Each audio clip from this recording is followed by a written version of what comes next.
Welcome to the Creative Blood podcast. I'm your host, Laura Conway.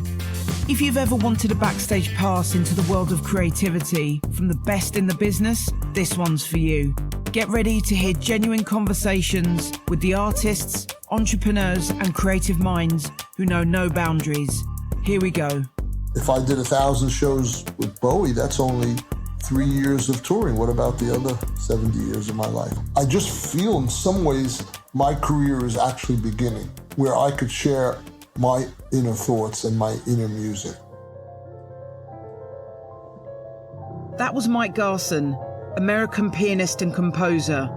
For many, Mike is known as David Bowie's pianist, performing in over 1,000 of his shows and featuring on 20 of his albums, such as Pin-Ups, Diamond Dogs and Young Americans, to name a few. Basically, the rock and roll soundtrack to our lives. Mike's solid reputation for creativity and quality has also led to collaboration with more of the biggest names in music, including 9 Inch Nails, Smashing Pumpkins, Alicia Keys, No Doubt, Perry Farrell, St. Vincent, and that's just for starters. I had a big plan for this interview that went completely out of the window, as Mike took total control and live scored the entire time. To give you a bit of context, Mike is a dear friend of mine and we've performed together over the years. I've always found his attitude towards life, art and music truly inspiring, and I'm excited to be able to share his story with you.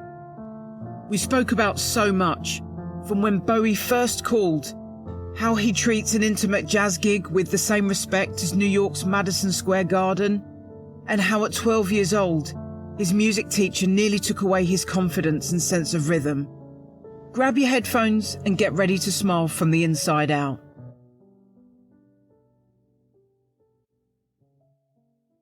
All right, you ready? Okay. I don't know if I'm ready, but I'm listening. What are you drinking, by the way? Where's your grapefruit juice? I meant to bring the pink lemonade, but it's a Diet Coke. I fucked up. I'm sorry. It's all right. All good, all good. Okay. All right. So, and I know that you know this quote, but I feel like it's so poignant and so important because it really, I couldn't believe it when I saw it. It really encapsulates how I feel and have felt when I met you and having had the privilege of playing with you also. So I'll give it a shot. Okay. It is pointless to talk about Mike's ability as a pianist. He's exceptional.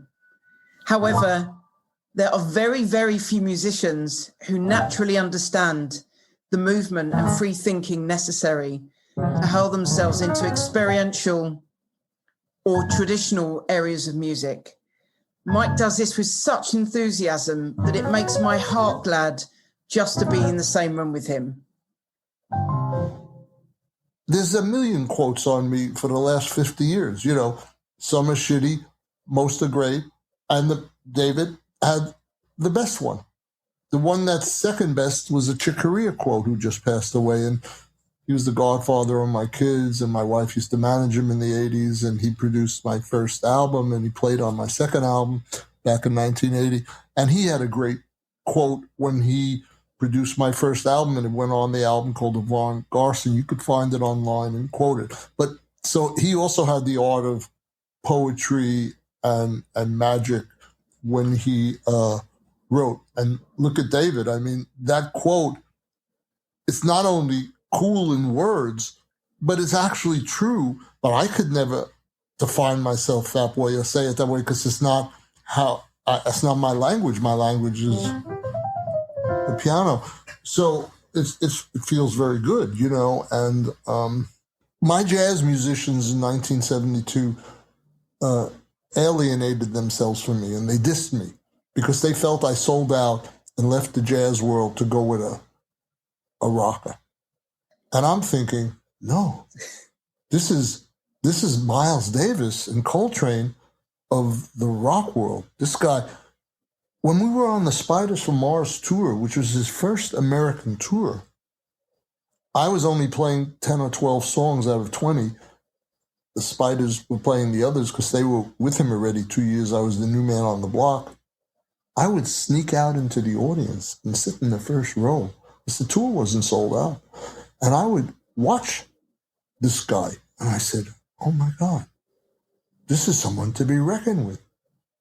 But I didn't know the guy. See, he's the soundtrack for everybody I meet these days, but not for me. Mine was Bill Evans and Chopin and Bach and Mozart and Beethoven and Oscar Peterson and Art Tatum and McCoy Tyner and Coltrane and Miles Davis.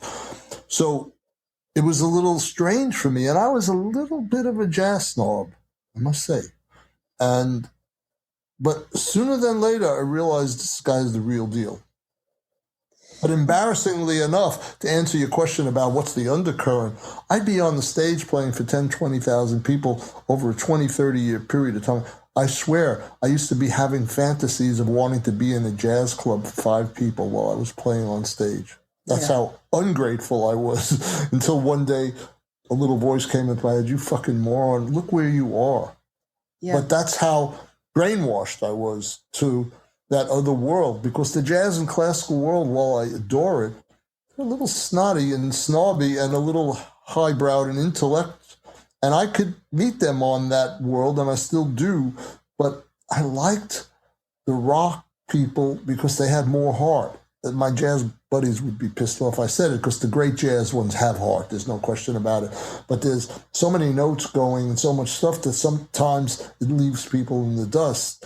And someone like David had jazz sensibility. He phrased like Frank Sinatra, and he phrased behind the beat, but he also knew how to reach people and to touch their heart.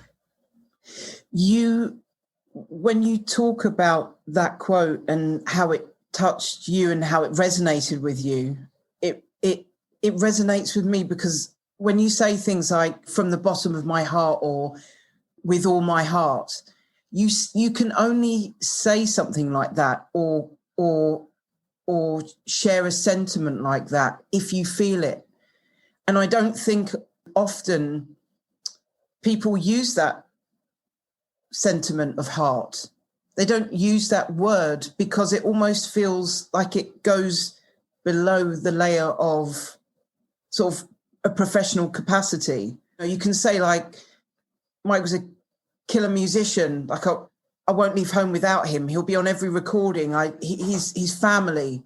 But when you use the word heart, it takes it down so many more notches, and it just gets you exactly where it needs to. I was bullied as a musician all my life and invalidated and made less of, and never knew I had my own voice and style. And I thought I was just a copier and a karaoke guy. And I played hundreds and hundreds of weddings and bar mitzvahs, and I had no voice. And I remember saying to people in tears that 90% of everything I'm doing I hate and 10% I like. And I said, I'm going to change this. And 3 years later, I had it reversed and things started to get better. So I just know that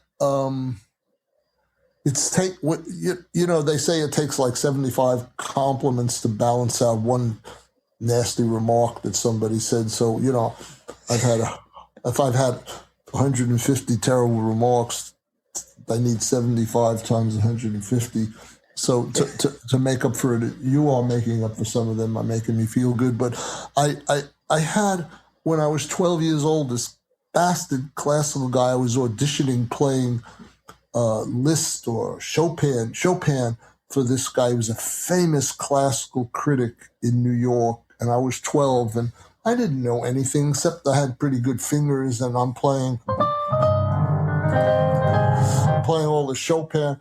And he just wasted me. He just said, you're over-pedaling and you're sloppy and you're this and you're... Of course, all that was right. But how about saying, Jesus, you're talented. I hear something. And no, nasty. Then a year later, I was playing for a guy who lived in my apartment building in Brooklyn. And he was a sort of a jazz pianist from an old style. And he was great. And I was sort of playing, classical, and I didn't know how to play all this jazz stuff. And I played some stuff for him, and it was out of timing and everything. And he said, start screaming at me for a half hour, the word rhythm. And of course, rhythm is so important and the most important thing, but he was enforcing it down my throat. And when you take a piece of truth and you shove it down somebody's thing, they run the other way. And my rhythm was horrible for the next 10, 20 years. And still I get nervous, and sometimes I'm playing and I'm in great rhythm and I totally lose my place because I'm still PTSD to the screaming of that. And then I have a Juilliard teacher a year later, and he's a great pianist, and I'm starting to feel some improv come out of my body and composition. And I was playing this Mozart piece that he taught me that went...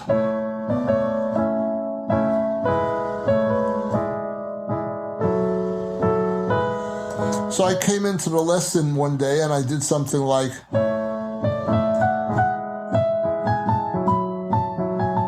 And I changed it around. And what would you say if I did that? Obviously, I'd say that it was beautiful. And how did you come up with that? Like, where did those extra notes come from? I'd be curious. Thank you. And you know what this motherfucker said? You have delusions of grandeur. Okay, fuck him. Fuck him. Yeah. But his mother rented Carnegie Hall to paper the place and sell it out, and gave free tickets away so he could perform, because he didn't understand art, yet he was a great pianist. He didn't know how to truly communicate people. And when people have been buried and suppressed and bullied and yelled at, which he probably received, the person who's been abused now becomes the abuser. So we move up 10, 20 years later from whatever his mom did to him, and he's telling me I have delusions of grandeur. And I believed him, as opposed to, oh, you are a potential maybe composer and improviser. That thought never came to him. Yeah. These classical teachers that are around the world for 400 years, 300 years, they're there now. They teach you classical, but they don't open up, except for 10%, the door to composing your own music, having your own voice, improvising. Now, I agree there's very little music that is great as Beethoven and Bach and Mozart and Chopin and Liszt and Stravinsky, and you should learn that music if you're a serious musician. But those people were all composers. So somebody taught them or said to them, why don't you try writing your own piece? Why don't these teachers teach you to open up and express yourself? When I give the first lesson to a student, and I've had thousands of students since 1963, when I give the first lesson, they never played before. I show them a C scale, and I show them a C chord. I show them an F chord, G chord, and I say, play those chords, just start with the C and end with the C and make melodies. Just use those notes. I mean, why don't these guys do it? Because they're failed artists. So they have no heart, Mike. You mean like the Judy Garland movie? They've got no heart and soul. If you have heart and soul, you don't talk like that. You can't, because what? But they're all children of God, so they have to. What has happened to the heart? It's become hardened because they've been buried and suppressed and pushed down and kept down, and it just continues the line. Yeah. And so those are some of the long-winded reasons why I couldn't be comfortable on the stage playing rock, because I was brainwashed, and it's just no way to be and or to live. It's just it was crushing. It's so crushing. I don't usually talk about these things, but when you explain that you wanted under the hood stuff and what's really behind this person or any other person, we all share the same human experiences. We all know in our better moments it's about heart, and when we're upset by nasty comments or guilt or our own nasty comments to somebody, because we all have done a degree of bullying and we've received it. we are not our higher selves, and we can be pricks. And I don't want to do that. And I want to pay it forward with as much love and heart as I can. You don't always succeed. A lot of people push buttons of mine, but I know it's something in me, this man in the mirror, it's something in me that has something similar. So don't worry about that asshole. Worry about your own assholeness and see if you can fix that as best as you can. A lot of that only comes about from surrender and letting go, and that's even hard to do. So, but that is the solution, and your connection to your higher power or God, whatever it is for you, if you're a Buddhist, infinite energy, and things of that nature. But the point is, the notes do find me. That's why I'm able to play anything at any given moment. But it would be a joke to say I didn't do my homework. So it's a combination of the two. Yeah. If I tried to do what I did for you today on flute or oboe or singing or drumming, it would sound like shit. So I have done my homework on the piano, and it's a language that I own, and I can express whatever I hear or feel in the moment. And when I'm playing those pieces before or now, why did that happen? It has to do with you're in the room. Music is not in an ivory tower. And my fingers play based on who's in the space. Now, I say that to any other classical or jazz musician, they think I'm insane. And New Age, La La Land. No, it's true, though.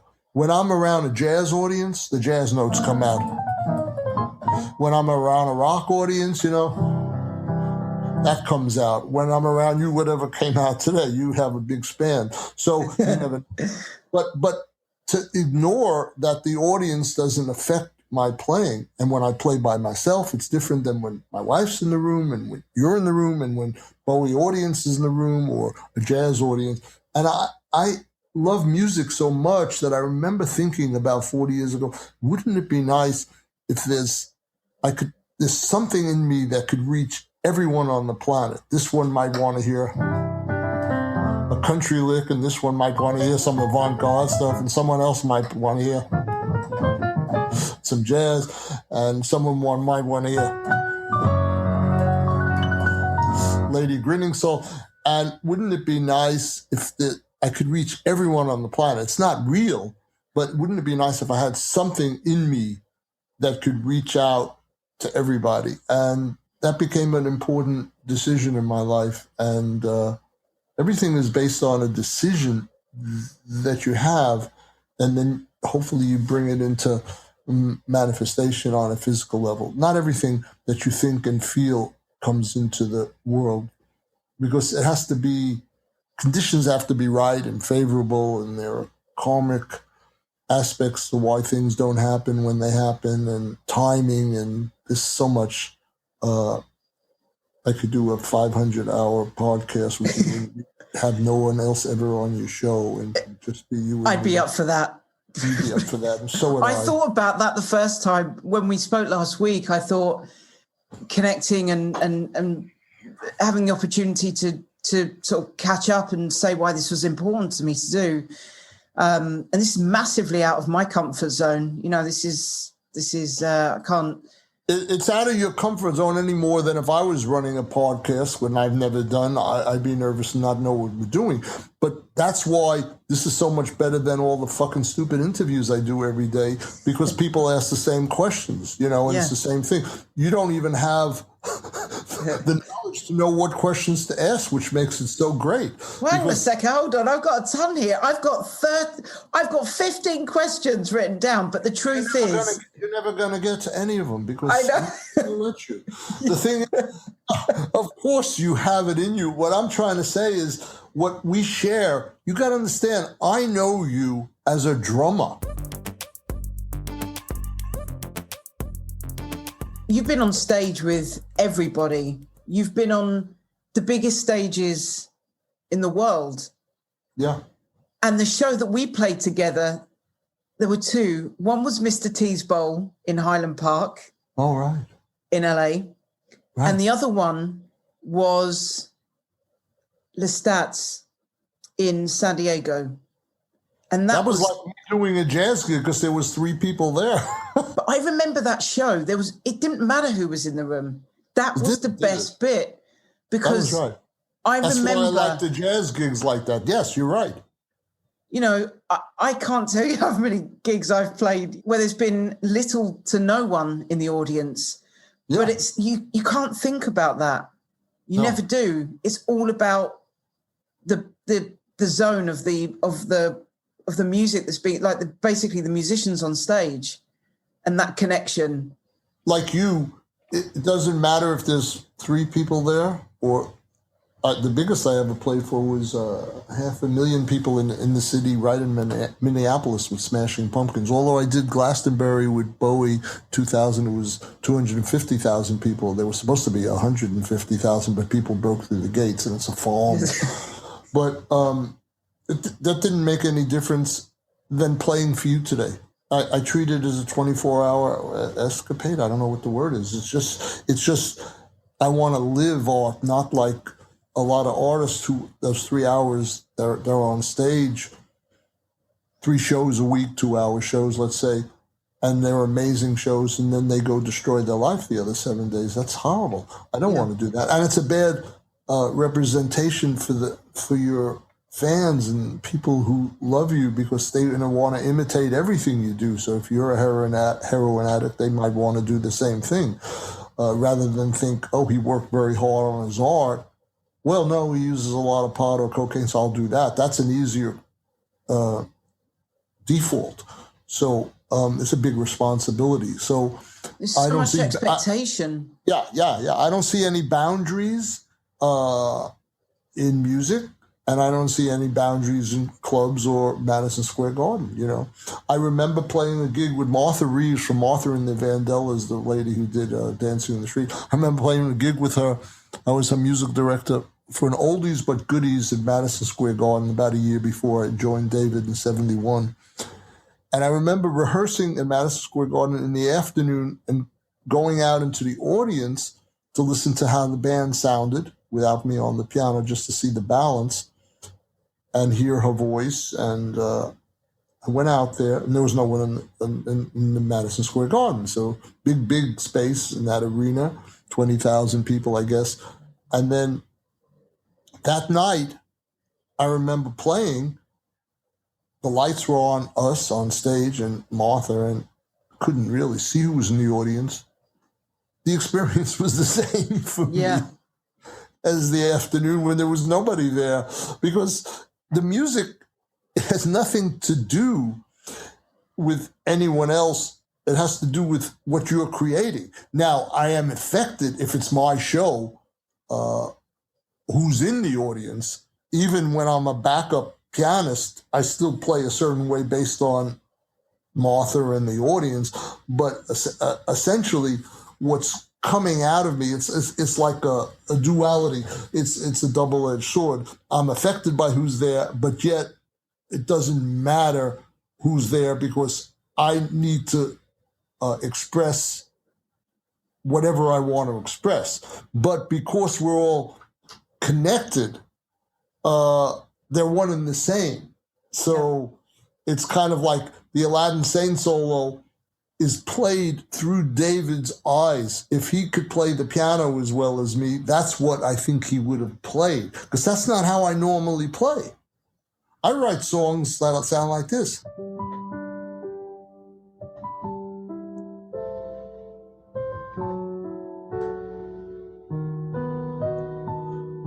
It's a little lullaby for my daughters. I mean, you know, I can do this, but music, I don't hear divisions. I know they sound differently, but it's like talking. It's like whatever comes out is what comes out. You know, some of it might be bullshit and some of it might be great. You hope for the latter, you know, but it's an expression. I was geared to be a virtuoso soloist to awe people and play things that nobody could play. But as I get older, I like just sometimes going.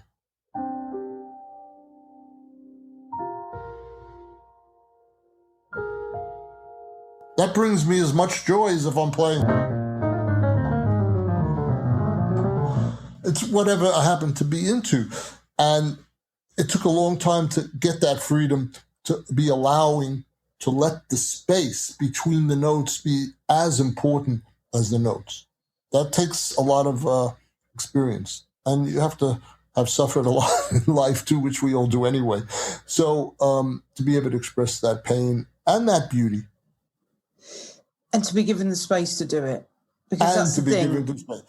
Yes, yes. Because the spirit of community is about, obviously, people sort of dipping in and out, because it's about a collective or a collaboration, but it's not everybody's thoughts and feelings and voices at the same time. It's a sort of a sharing of that and a sort of batting off of each other and a receiving of. The point is, you get it. So in a way, you know, we're preaching to the choir both ways, but that's okay, because there's not too many true like minds. Quincy Jones has pointed out that your music and yourself should be one and the same. So somebody can have all the chops, all the knowledge, all the beats, all the paradiddles, all the classical skills, whatever it is, whatever type of music. But what really shines is who you are as an individual. You know, so if you're kind of a little immature spiritually, let's say, no matter how good you are with your craft, you might find the music a little superficial. You know, I don't mean to say it from a snobby viewpoint, because wherever a person is where they're supposed to be, and they're on their journey, as you use the word. So they'll get, when they get there, and my flaws and my strengths, they are what they are, and they keep evolving. It's a fun journey. Happy to be honored with you. Oh, God, what a setup. Okay, so Detour. Can you please share with us a detour? And I know that there'll be many for you. A moment in life where things have just gone in a different direction. Naturally, you've made a decision, you've met somebody.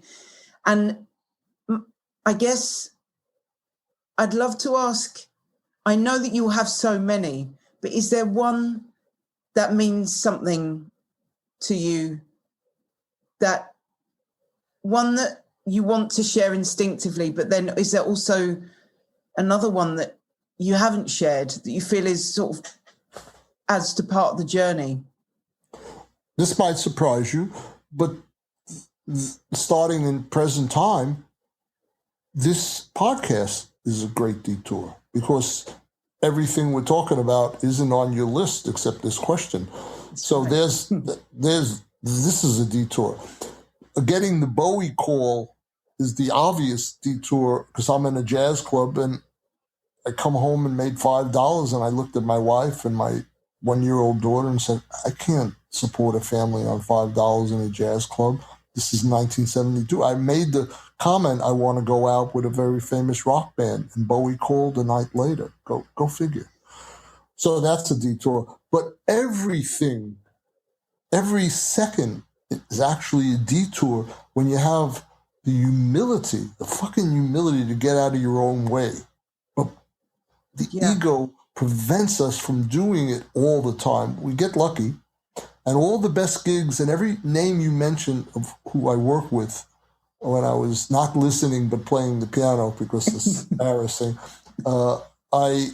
every one of those people were surprises in my life. None of them were planned any more than you reaching out to me for this podcast. Yeah. And I treat this with the same respect as Madison Square Garden did with Bowie, because that's how I see life. So every moment is a detour. Oh, I could give you a crazy ones with Smashing Pumpkins, with Nine Inch Nails, with any of the people you listed. And if you ask a specific question, I could answer them. But what I'm trying to say is, when I wake up in the morning, I don't even know what I'm going to be doing after. I know I'm supposed to record music today, but I don't know what song I'm recording and for who and when and in what order. So life is an absolute spontaneous unfolding from second to second. And if you trust, it works well. If you don't, you run into problems. And I do run into problems because I'm not always in my, let's say, higher self. And when I don't have energy that can transmit to whoever I'm playing for or talking to, and because I'm not in the right headspace, it doesn't come across the way I would like it to come across. So that's why the saying, put your oxygen mask on first, that could come across as selfish, but how useful are you to anybody if you're in a fucked up headspace? So I'm always trying to do whatever I can do to be in a good space, whether it's surrender, prayer, practicing, making music, talking with my wife, being with my kid, whatever it is, contemplating, meditating, whatever it is. And that's the most important thing to me, because it's the only way I could make good music, is if I surrender and get out of my own way. And I think every artist would say the same. I just happen to be, because I'm not only an artist, I'm a teacher, I know how to break things down. Because I've had over 10,000 private piano students since 1963. I'm still doing Zoom lessons, only like one a day, but I love it because I like to pay it forward and share. And I know if I've given a good lessons, if I feel I learn more than the student. The thing is, everyone who has talent can become a great singer, pianist, actor, director, producer. That doesn't seem to be the problem in the world. What seems to be the problem is what's in people's heads and the mistakes they make that are so absurd for the proportion of talent that they have. See, what you have to understand, to answer your question in real honesty, is the light is always shining. It's the fucking clouds in the way. You don't have to work on the light. The sun is always out. It's just the fucking clouds. Well, when is the clouds going to be over? Maybe in 10 minutes, maybe never, maybe in 10 years, maybe in a year. So work on the purification of yourself, not the sun. The sun is there. And I used to play in the Catskill Mountains in New York, and there would be a singer, and then there would be a comedian, and then there'd be a stripper, and then you do it again and do it 6 nights a week. And I did that from 14 to 20 every summer to make a living, and played before I met Bowie, at least 800 singers. But 700 were a nightmare, and 100 were great. And you just learn. It's not I'm better than anyone. It's just that you observe, you make perceptions, you see, you look, and then hopefully you could pay it forward in whatever degree. Most paying forward should really be done silently anyway. This is a drummer talking. Is it true that you turned down Buddy Rich? I turned down, partially out of fear, partially out of pride, partially out of sanity, partially out of stupidity. Buddy Rich, Frank Sinatra, and Sarah Vaughan. Go figure. But I didn't turn down David Bowie. No. So I had 3 months to finish Brooklyn College, and I get a call that he's looking for a piano player, Buddy Rich. And I'm in Brooklyn. He's in Jersey or Philadelphia rehearsing with his big band. So I was invited to come to audition. I was pretty young. I can't remember, maybe 19, 20, I don't know. He's a great drummer, as everyone knows. Got a bit of a reputation, not always the best. I go into the club and I sit down, and the big band's playing, sound amazing. The song is over, and he stands up and screams for 10 minutes at the sax player. I thought, ew, this doesn't feel too good. Yeah. Does this guy really deserve it? What, are they on the same team? Is this Hitler? This is a teammate. Okay.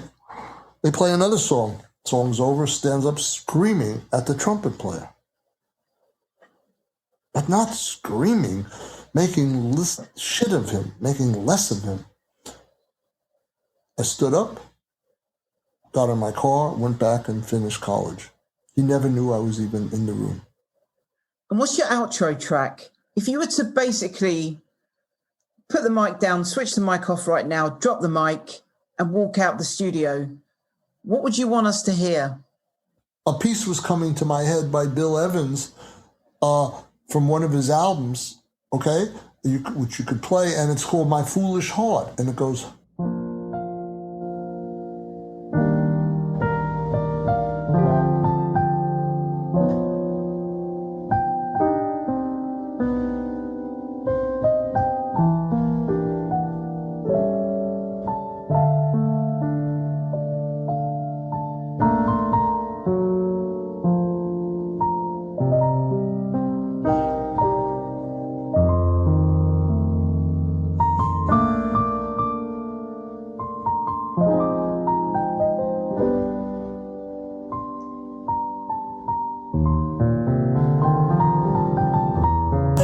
something like that. It's just a gorgeous piece. I haven't played it, I think, since 1997, so I can't even remember. That's the first half. But that's what came to mind, which was interesting, because I knew you had something you were looking for, but nothing was coming to me because I had just played something.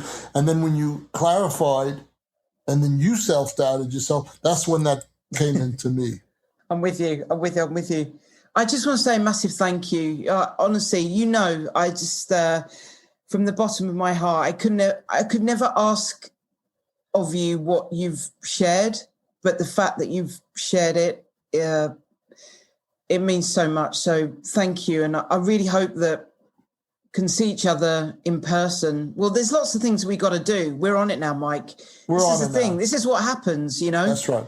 We have a chat. I'm in total agreement. The two words came to me. It's mutual.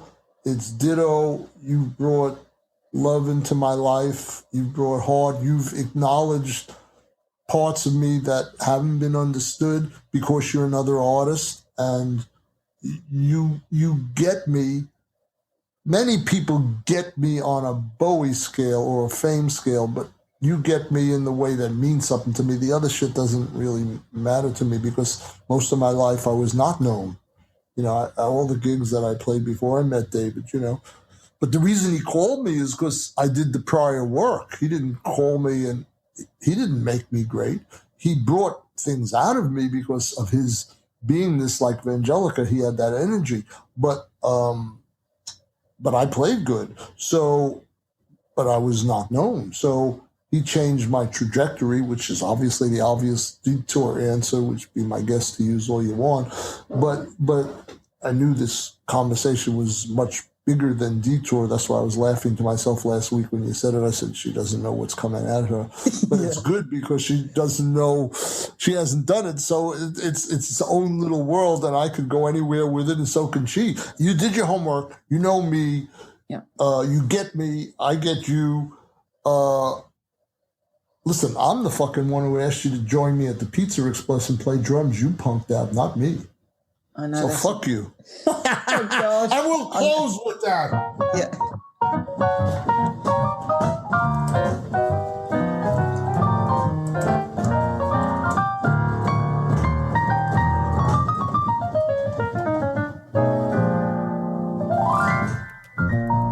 That's all I have for now. You're amazing. Hi everyone. What we didn't include in this episode was all the extra conversation where Mike shares what made David Bowie so great to work with, how he gave Mike the permission to be himself as an artist and was in some ways the ultimate casting director. We couldn't let you miss out on all of that, so we'll be releasing it as a bonus episode at the end of season 1. Thanks for joining us this week. If you like what you just heard, follow us, give us a review and send it to a friend. Say hello on socials at Creative Blood Agency and use the hashtag CreativeBloodPod. This episode was produced by Josie Coulter, engineered and mixed by Ben Beheshti, artwork designed by Sarah Thompson, music by Ben Tarrant Brown, and presented by me, Laura Conway.